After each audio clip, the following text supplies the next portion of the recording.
तो मैं आपसे बदला लेने नहीं आया, मैं ये जो प्रथा है इसको बंद करने आया, क्योंकि आपने जाने कितने लोगों ने शास्त्रार्थ करा, जरूरत थी पैसे की और आपसे करने आए और आपने उनको जल समाधि दे दी। आज जैसे एक बिजनेसमैन है, वो भले ही नहीं पढ़ा लिखा, वो पैसे कमा रहा है तो उसके शिक्षा को कोई नहीं पूछेगा। वहीं एक पीएचडी होल्डर है, अगर वो पैसे नहीं कमा रहा है, उसकी जॉब नहीं लगी, तो उसको एक बहुत मतलब निचले स्तर के नज़रों से देखा जाता है। मतलब शिक्षा का पूरा मूल उस पैसों के साथ जोड़ दिया गया है कि जिसके पास पैसा है मतलब वो शिक्षित है, आज की भाषा में। मनुष्य देह पाके जो भी आदमी दुखी है वो सिवा मूर्खता के कुछ भी नहीं। जैसे सबसे अच्छी कृति परमात्मा ने मनुष्य को बनाया, देव दुर्लभ शरीर इसको बोलते हैं। तो जैसे कि पिताजी आपने मुझे जैसे बचपन से जो सिखाया है कि शिक्षा का मतलब बेसिकली समझदारी होता है, ठीक है?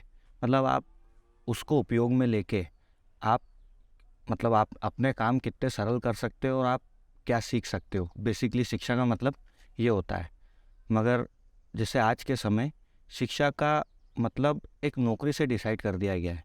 कैसा कि जैसे आप कोई पूछता है कि यार तुम्हारी जॉब क्या है, तुम्हारी नौकरी क्या है, उससे आपकी शिक्षा डिसाइड होती है कि आप कर चुके हो।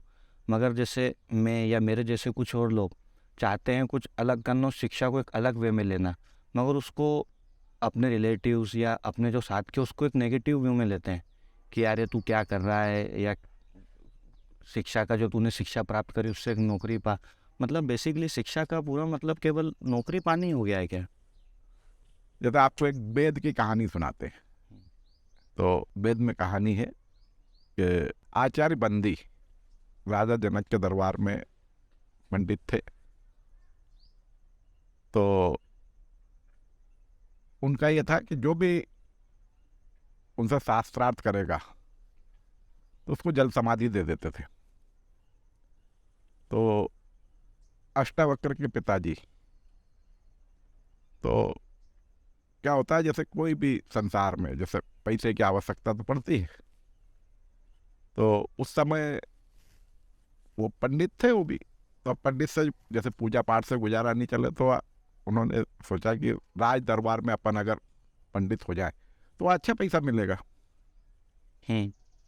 तो गए वो आचार्य बंदी से शास्त्रार्थ करने के लिए। अगर अपन उनको हरा देंगे तो वो अपन हो जाएंगे और अपने को फिर राजा की तरफ से खूब मिलेगा। और तो अष्टावक्र जी पेट में थे जब, तो जैसे बच्चे के तो उसके पालन पोषण के लिए तो पैसे की आवश्यकता लगती, तो उन्होंने एक निश्चय करा कि क्यों ना कि रिस्क ली जाए, शास्त्रार्थ करेंगे उनसे, पर अगर अपन जीत गए तो गए वो आचार्य बंदी से शास्त्रार्थ हुआ और हार गए। तो अब क्या करेगी, जल समाधि दे दी उनको, तो माँ क्या करेगी, अपने पिता के घर आ गई। तो उनके पिता का नाम था ऋषि उद्दालक, तो उनकी पुत्री थी वो। तो उनके ही बच्चे ने जन्म लिया और वही रहे और फिर नाना से ही शिक्षा ग्रहण करी। तो जब भी वो माँ से प्रश्न करते, अब वो एक दिन क्या हुआ, जैसे अष्टावक्र जी नाना की गोद में बैठे, तो उनके पुत्र से उद्दालक, तो उन्होंने कहा ये मेरे पिता की गोद है, तू तेरे पिता की गोद में बैठ। तो बुरा लगता है फिर कि मेरे पिता, तो फिर उन्होंने पूछा कि मेरे पिता हैं कौन, क्या हुआ था मेरे पिता के साथ। तो जब भी वो माँ से कहते तो टाल जाते, और कोई किसी से भी बात करते तो टाल जाते। जब वो एक उम्र हुई 18-19 साल या 20 साल के हुए, तो एक दिन वो माँ के पास गए कि अब 8 जगह से टेढ़े थे कि माँ मैं इतना शरीर से भी मजबूत हूँ और मन से भी मजबूत हूँ, ऐसी संसार की कोई भी समस्या होगी तो मैं झेल जाऊंगा, अब मैं बड़ा हो गया हूँ, तो बता मेरे पिता के साथ हुआ क्या था, मेरे पिता कौन थे।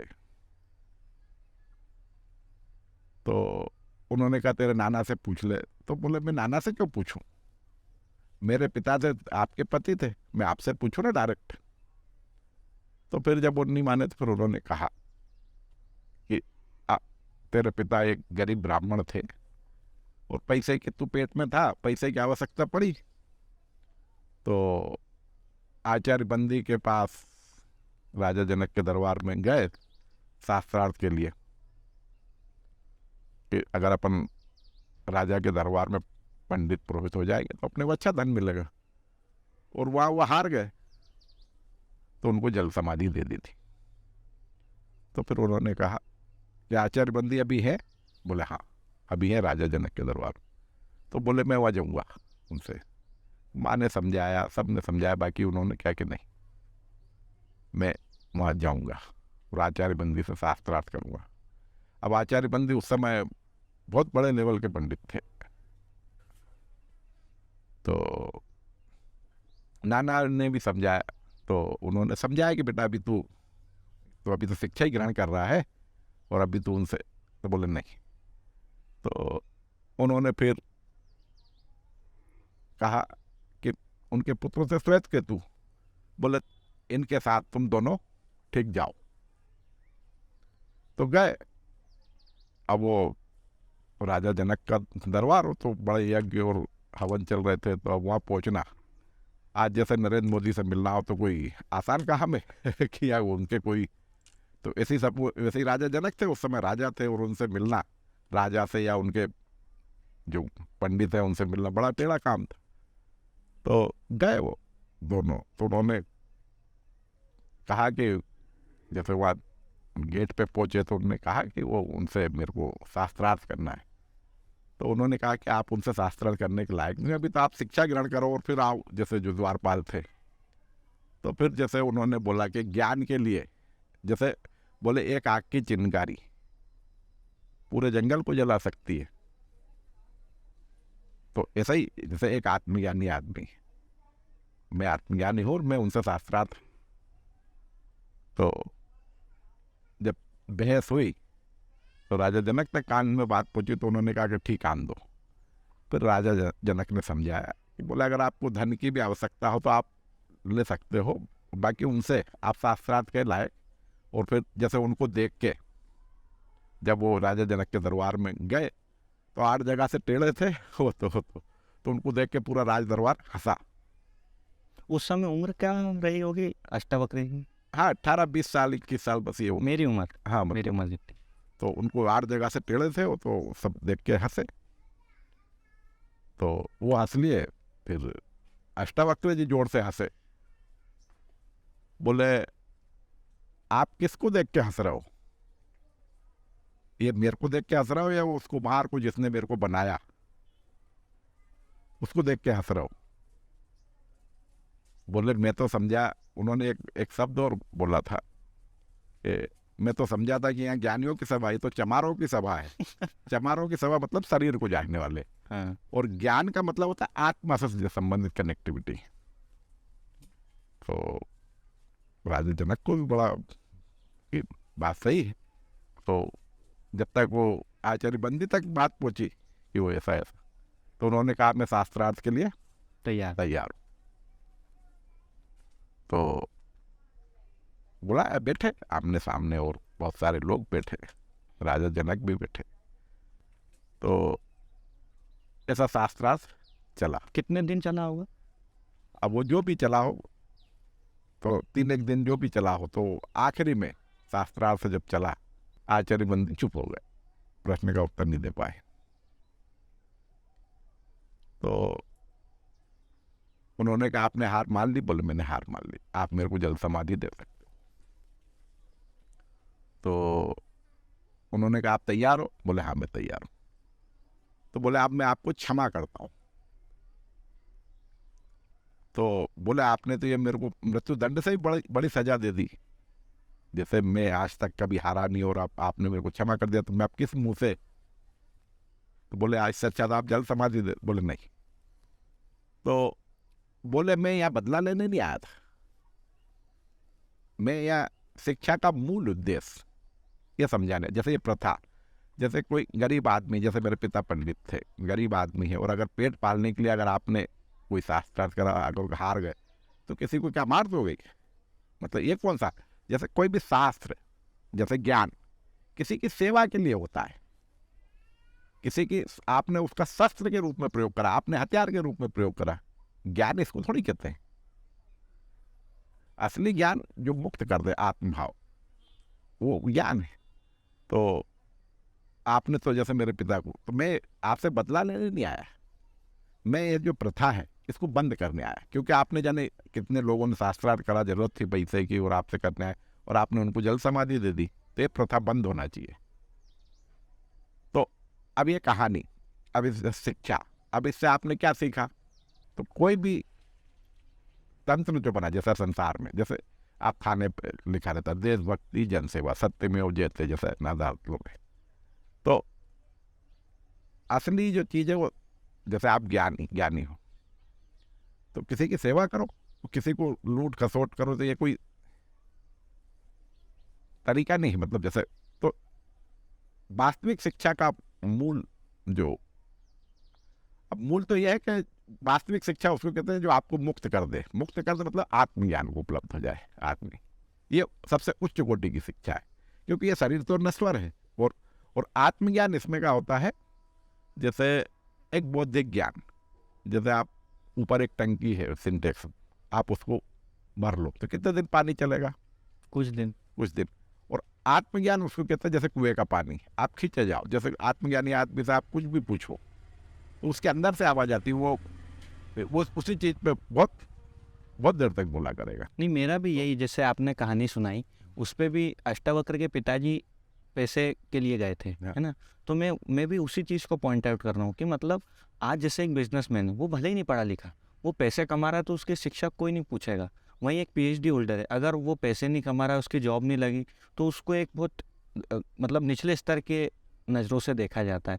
मतलब शिक्षा का पूरा मूल उस पैसों के साथ जोड़ दिया गया है कि जिसके पास पैसा है मतलब वो शिक्षित है, आज की भाषा में। मेरा भी यही प्रश्न है कि मैं कुछ करना चाह रहा हूँ, उसमें समय लगता है, मतलब मैं पैसा कमाने लग जाऊँगा तो मेरी शिक्षा डिसाइड हो जाएगी कि ये मैंने शिक्षा ग्रहण करी है। भले ही मैं 2 नंबर का पैसा कमाऊँ, उससे कोई नहीं पूछेगा। जो तस्कर रहेंगे या जो गुंडे रहेंगे उनसे कोई नहीं पूछ सकेगा कि यार तुम कितने शिक्षित हो, क्योंकि वो पैसा लेके रखा है। राजनेता से कोई नहीं पूछता तुम कितने शिक्षित हो। देखो क्या है, कोई भी चीज़, जैसे सृष्टि में एक नियम है, जो जैसा बोएगा वैसा काटेगा। आप कोई भी देख लो, धर्म की जय होती है और अधर्म का नाश होता है। तो ये क्या चक्र है, ये चलता रहता है। तो जो भी अगर आदमी गलत काम करता है तो उसके परिणाम बुरे आते हैं, आज नहीं तो कल। कोई भी, जैसे तुम लाख करो चतुराई कर्म का लेख मिटे ना रे भाई, तो ये सब वैसी चीज़ है। जैसे अभी आपकी अभी उम्र नहीं हुई, उस दृष्टि तक पहुँचे नहीं, इसलिए आपको ऐसा दिख रहा है। अभी जैसे जैसे आप उम्र होगी, जैसे जैसे आप जानोगे या ज्ञान को उपलब्ध होगे, तो आपको क्लियरिटी दिखेगी। अभी क्या आप उस लेवल पे, जैसे आपको जो भ्रम है, जैसे कि क्या होता है, जैसे सुदामा गरीब था, दरिद्र नहीं था। जैसे गरीबी और दरिद्रता में अंतर होता है। गरीबी बुरी चीज नहीं है। जैसे गरीब आदमी एक प्रेम से, भले पानी हो तो बेटा पहले तू पी ले, ऐसे ऐसा रख।